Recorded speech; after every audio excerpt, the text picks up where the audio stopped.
नमस्कार दोस्तों, स्वागत है आपका द ग्राउंड रिपोर्ट में। मैं हूं समीर आत्मज मिश्र। ईरान और अमेरिका इसराइल की लड़ाई अब एक बहुत ही खतरनाक मोड़ पर पहुंचती हुई दिखाई पड़ रही है।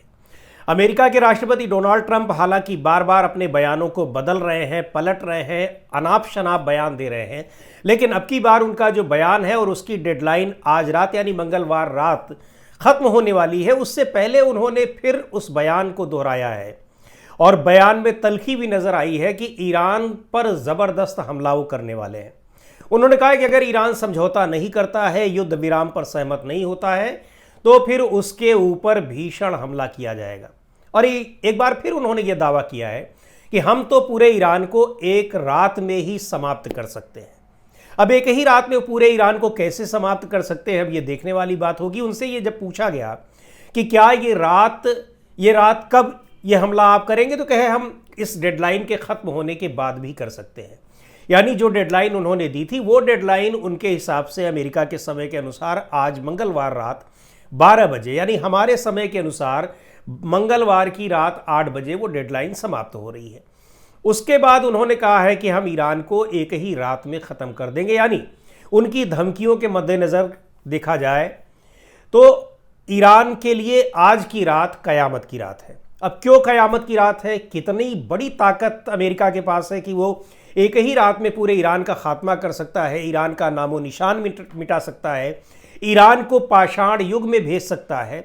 अब ये तो डोनाल्ड ट्रंप जाने, लेकिन डोनाल्ड ट्रंप इस लड़ाई के शुरू होने से पहले भी ये कह रहे थे कि ईरान 2-3 दिनों का मेहमान है।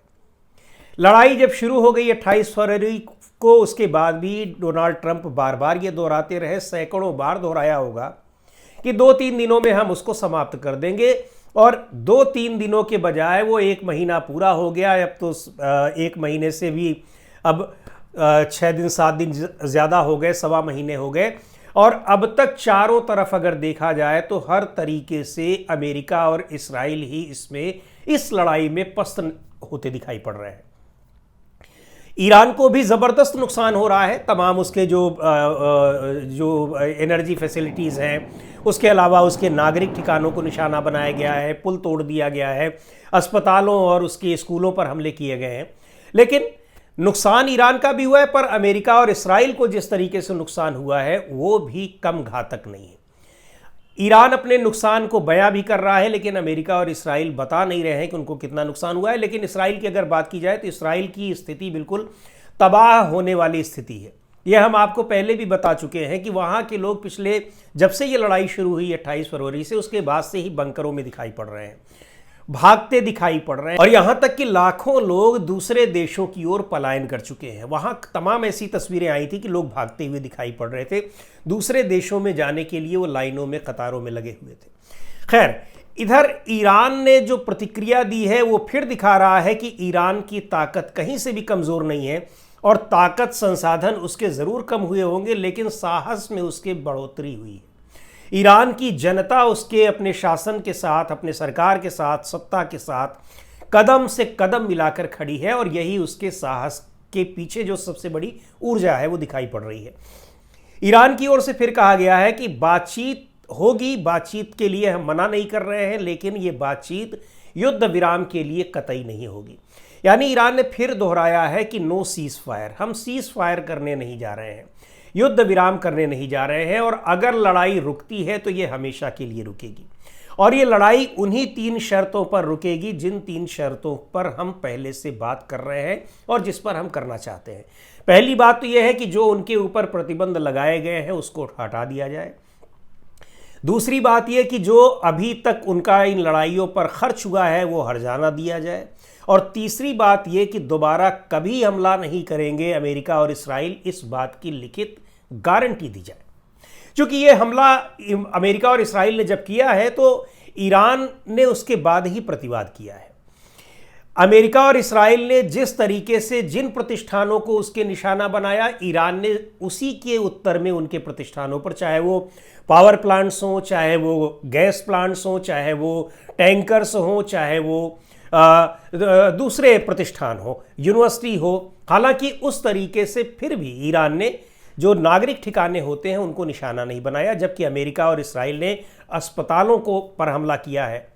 अमेरिका और इसराइल ने स्कूलों पर हमला किया है। अमेरिका ने तो छोटी बच्चियों के स्कूल पर हमला किया जिसमें 168 बच्चियां खत्म हो गई, वहां पर उनकी जान चली गई। लेकिन ईरान ने इस तरीके के हमले नहीं किए, पर उसने कहा कि अगर आप हमारे पावर प्लांट्स पर हमला करेंगे तो आपके पावर प्लांट्स को भी हम तबाह करेंगे। जब तक आप उस पर नहीं करेंगे हम उस पर नहीं करेंगे। तो ये चीज़ें जो हैं आप दिखा रही हैं कि अब ये लड़ाई कहाँ जाने वाली है। अगर एक रात में ख़त्म करने की बात डोनाल्ड ट्रंप कर रहे हैं, वो कैसे ख़त्म कर देंगे? उनके अपने देश में विद्रोह हो चुका है उनके खिलाफ, उनकी सेना बगावत पर उतर आई है। सेना का कहना है कि आप ईरान को अभी भी गलत आंक रहे हैं, कमतर आंक रहे हैं। उसकी ताकत ऐसी है कि अभी वो 6 महीने तक इस तरह की लड़ाई लड़ सकता है। दूसरी बात, जिन मिसाइलों को उसने बना रखा है वो मिसाइलें अभी उसकी ख़त्म नहीं हुई हैं। ये अमेरिकन रिपोर्ट्स बता रही हैं, पेंटागन की रिपोर्ट बता रही है कि केवल 50% उसने अपने हथियारों का इस्तेमाल किया है। ये पेंटागन को ये रिपोर्ट दी है CIA ने। CIA और पेंटागन ये कह रहे हैं कि हमारी सरकार उनकी ताकत का अंदाज़ा नहीं लगा रही है। आपके सेना के जनरल, सेना के सर्वोच्च अधिकारी ये कहते रहे कि आप गलत तरीके से इस लड़ाई को लड़ रहे हैं, आप इस लड़ाई को कभी नहीं जीत सकते। उनको उनके पद से ही हटा दिया गया। तो आखिर एक रात में ऐसी कौन सी ताकत का इस्तेमाल डोनाल्ड ट्रंप करने वाले हैं जिससे ईरान तबाह हो जाएगा और वो पाषाण युग में चला जाएगा? एक बात कहा यह भी जा रहा है कि परमाणु हथियार का भी इस्तेमाल कर सकते हैं। तो एक परमाणु हथियार के इस्तेमाल में क्या पूरा का पूरा ईरान तबाह हो जाएगा, या फिर आप कितने परमाणु बम उसके ऊपर डाल देंगे?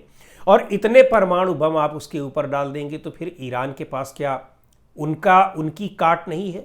आपको तो ये भी नहीं पता था कि आपके जो हजारों करोड़ रुपए के विमान होते हैं, F-15E जैसे विमान हैं, उनको ईरान की 2-4 लाख रुपए की मिसाइल्स और ड्रोन नष्ट कर देते हैं। आपको क्या इस बात का अंदाजा था?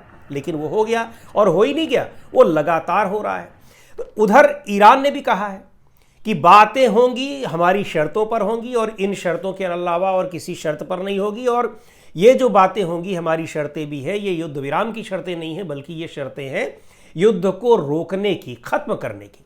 ऐसा ना हो कि हम 48 दिन का, 15 दिन का, 2 महीने का युद्ध विराम कर ले और उसके बाद फिर से हमले। तो ये युद्ध विराम दोबारा हम हमले नहीं झेलेंगे। हमारे ऊपर जब भी हमला होगा हम इसी तरीके से उसकी प्रतिक्रिया करते रहेंगे। एक बात और, जो ट्रंप ने नई धमकी दी है कि मंगलवार की रात आखिरी रात हो सकती है, एक ही रात में हम पूरे ईरान को ख़त्म कर सकते हैं। तो ईरान की ओर से भी ये जवाब आया है, और उसी तरीके से आया है कि आप इस गलतफहमी में हैं, अभी भी गलतफहमी में हैं कि हम ईरान को ख़त्म कर देंगे। हमारे पास वो बैलिस्टिक मिसाइलें भी हैं जो अमेरिका तक वार कर सकती हैं। वाशिंगटन भी सुरक्षित नहीं रहेगा अगर आपने ये हिमाकत की कि आप हमारे पावर प्लांट्स पर, हमारे ऊपर न्यूक्लियर बॉम्ब का हमला करेंगे। तो इस बात का एक इशारा ईरान दे भी चुका है जब उसने यहाँ हिंद महासागर में ब्रिटेन के ठिकानों पर उसने इंटरकॉन्टिनेंटल बैलिस्टिक मिसाइलों से हमला किया था। और उसके बाद से दहशत में ये अमेरिका तभी से है, डोनाल्ड ट्रंप तभी से है, और तभी से अमेरिका की सेना इस बात को लेकर आशंकित है कि हमला अमेरिका पर भी हो सकता है। इस सच्चाई से इनकार नहीं किया जा सकता। इस गलतफहमी में अमेरिका न रहे कि ईरान के पास ताकत नहीं है कि वो अमेरिका तक हमला कर सके। और दूसरी बात यह भी है कि उसके साथ रूस और चीन और अब तो फ्रांस और स्पेन जैसे देशों का एकदम सीधा सीधा सपोर्ट उसको मिल रहा है। अब ये लोग लड़ाई में कूदें उसके साथ या न कूदें, लेकिन अभी तक तो ईरान ने दिखाया है कि वो अमेरिका और इसराइल की संयुक्त ताकत का अकेले दम पर मुकाबला कर सकता है, और लंबा मुकाबला कर सकता है। क्योंकि आपको याद होगा कि युद्ध विराम की कोशिशें एक भी बार ईरान की तरफ से नहीं की गई हैं, अमेरिका और इसराइल की ही तरफ से लगातार की जा रही हैं कि युद्ध रुक जाए। युद्ध इसलिए रुक जाए कि उनके दोनों के पास संसाधनों की कमी हो गई है, सैनिक मारे जा रहे हैं, लगातार सैनिकों की संख्या कम हो गई है। ईरान में तो तमाम सैनिक जो नागरिक ठिकाने होते हैं, बंकरों, जो मतलब नागरिकों के लिए जो बंकर होते हैं, वहाँ सैनिकों को छिपा रखा है, और सैनिकों की वजह से नागरिकों पर भी हमले हो रहे हैं। ये स्थितियाँ वहाँ पर दिखाई पड़ रही हैं। तो सैनिकों की भी कमी, रिसोर्सेज की कमी। अब आप क्या सारा रिसोर्स एक ही बार लाकर इस्तेमाल कर देंगे ईरान के ऊपर? और ईरान की ताकत का जब आपको अब तक अंदाज़ा नहीं रहा तो आगे आपको कितना होगा? जब आप ईरान की वायुसेना को पूरी तरीके से तबाह बता रहे हैं और ईरान लगातार हमले कर रहा है, उसके बाद वो आपके 2-2 फाइटर जेट्स को मार गिराता है, आपको पता ही नहीं लग पाता कि ईरान की ड्रोन्स और उसकी मिसाइलें कहां तक मार कर रही हैं और किस तरीके से मार कर रही हैं। आपका डिफेंस सिस्टम पूरी तरह से तबाह हो चुका है, आपका स्ट्राइकिंग सिस्टम तबाह हो चुका है। आप अपने जो बेस है वहाँ पर सैन्य ठिकाने हैं, आप उनको बचा नहीं पाए, वो लगभग मध्य पूर्व के देशों में ख़त्म हो चुके हैं। और ट्रंप की ये धमकियाँ नुकसान किसको दिला रही हैं? अब ट्रंप मान लीजिए पावर प्रोजेक्ट्स पर हमला करेंगे, तो पावर प्रोजेक्ट्स पर ईरान पहले ही कह चुका है कि हम मध्य पूर्व के देशों में जो पावर प्लांट्स हैं उन पर हमला करेंगे, जिनमें अमेरिका का भी इन्वेस्टमेंट है, और इजराइल के पावर प्लांट्स पर हमला करेंगे। एक बात और है, महत्वपूर्ण पावर प्लांट्स पर अगर इजराइल में हमला हो जाता है तो इजराइल में पूरी तरीके से ब्लैकआउट हो जाएगा। लेकिन ईरान ने बहुत साफ बात कही है कि हमारा पूरा जो पावर सिस्टम है वो बहुत ही डिसेंट्रलाइज्ड है। आप एक जगह पावर प्लांट पर हमारे हमला कर देंगे तो ऐसा नहीं है कि पूरे ईरान में बिजली गुल हो जाएगी। कुछ एक हिस्सा थोड़ी देर के लिए भले अंधेरे में चला जाए, नुकसान हो जाए, और ऐसा कोई सिस्टम मैकेनिज्म नहीं डेवलप किया है अमेरिका ने कि वो ईरान के सारे पावर प्लांट्स पर, सारे पावर प्रोजेक्ट्स पर एक ही बार में हमला कर दे। तो ये स्थितियां इतनी आसान नहीं है, लेकिन डोनाल्ड ट्रंप की धमकी देने की आदत अभी गई नहीं है। अभी शायद वो अमेरिका का और नुकसान कराएंगे या फिर किसी बड़ी बगावत को न्योता दे रहे हैं और उसका इंतजार कर रहे हैं। आज की वीडियो में इतना ही। अगले वीडियो में फिर मिलेंगे एक नए विषय के साथ, एक नए मुद्दे के साथ। द ग्राउंड रिपोर्ट के यूट्यूब चैनल को आपने अब तक सब्सक्राइब न किया हो तो ज़रूर कर लें। हमारे वीडियोस को लाइक करें, शेयर करें और अपने सुझाव भी हमें ज़रूर भेजें।